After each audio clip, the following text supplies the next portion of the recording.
தேவன் உங்களை தாங்குவார். கிறிஸ்துவுக்குள் பிரியமானவர்களே, சில நேரங்களில் வாழ்க்கை நம்மை முற்றிலும் சோர்வடைய செய்கிறது. ஒரு தாய் சொல்கிறார்கள், இன்னொரு இரவு தூக்கம் இல்லாமல் என்னால் இருக்க முடியாது. மற்றொருவர் சொல்கிறார், இந்த திருமண வாழ்க்கை இனிமேல் என்னால் தாங்க முடியாது. வேறொருவர் சொல்கிறார், அவளுடைய குரலை இன்னொரு முறை என்னால் கேட்க முடியாது. இந்த எல்லா தருணங்களிலும் எல்லாருக்கும் வரும் பொதுவான சிந்தனை, என்னால் முடியாது. தேவன் நம்மை ஒரு சவாலான நேரத்தில் வைத்திருக்கலாம். ஆனால் அந்த நேரங்களில் நாம் தேவனை நம்பி சாய்கிறோமா? தேவனுடைய வார்த்தை சொல்கிறது, என் கிருபை உனக்கு போதும். அதன் அர்த்தம் என்ன?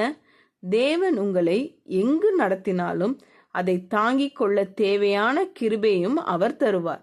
அவர் ஒருபோதும் உங்களுக்கு பாரத்தை மட்டும் தரமாட்டார், அதை சுமக்கும் கிருபையும் கொடுப்பார். ஒரு பெண்மணி, கர்த்தாவே, நீர் உதவாவிட்டால் என்னால் இதை சமாளிக்க முடியாது என்று ஜெபிக்கிறார்கள்.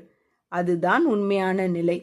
முன்னால் இருக்கும் பாதை முடிவில்லாதது போல தோன்றும் நேரங்களில் ஒரு உண்மையை நினைவில் கொள்ளுங்கள். ஒரு நாள் வரும். அந்த நாள் எல்லா துன்பங்களும் முடியும் நாள். நாம் அவரின் சந்நிதியில் நிற்கும் போது இந்த வாழ்க்கையின் கண்ணீரும் வேதனையும் அவருடைய மகிமையோடு ஒப்பிடும்போது ஒன்றுமில்லாதது போல தோன்றும். அப்போது அவருடைய அதிசய கிருபை நம்மை பாதுகாப்பாக அந்த வீட்டிற்கு கொண்டு வந்தது என்று நாம் சொல்வோம். ஜெபம் செய்வோம். எங்கள் அன்பின் பரமபிதாவே, சில நேரங்களில் என்னால் முடியாது என்று சோர்ந்து போகிறோம் என்பதை நாங்கள் ஒப்புக்கொள்கிறோம். எங்கள் பலவீனங்களில் உமது கிருபை எங்களுக்கு போதுமானது என்பதை நினைவூட்டும். நாங்கள் தாங்க முடியாததாக உணரும் பாரங்களிலும் எங்களை தாங்கி நடத்தும் வல்லமையை தாரும். நாங்கள் தனியாக இல்லை என்பதை உணரச் செய்யும். ஒவ்வொரு நாளும் உம்மை நம்பி முன்னேற உதவி செய்யும். எங்கள் கண்ணீரையும் வேதனைகளையும் நீர் அறிந்தவராக இருப்பதற்காக உமக்கு நன்றி.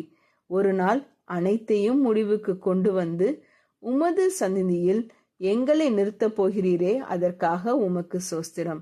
இயேசுவின் நாமத்தில் ஜெபிக்கிறோம் பரமபிதாவே, ஆமீன். இந்த மெசேஜ் 9 அக்டோபர் 2024 நான்சி டிமோஸ் வோல்கமோத் அவர்களின் இயேசுவை தேடி என்ற புரோகிராமிலிருந்து எடுக்கப்பட்டது. கர்த்தர் உங்களை ஆசீர்வதிப்பாராக.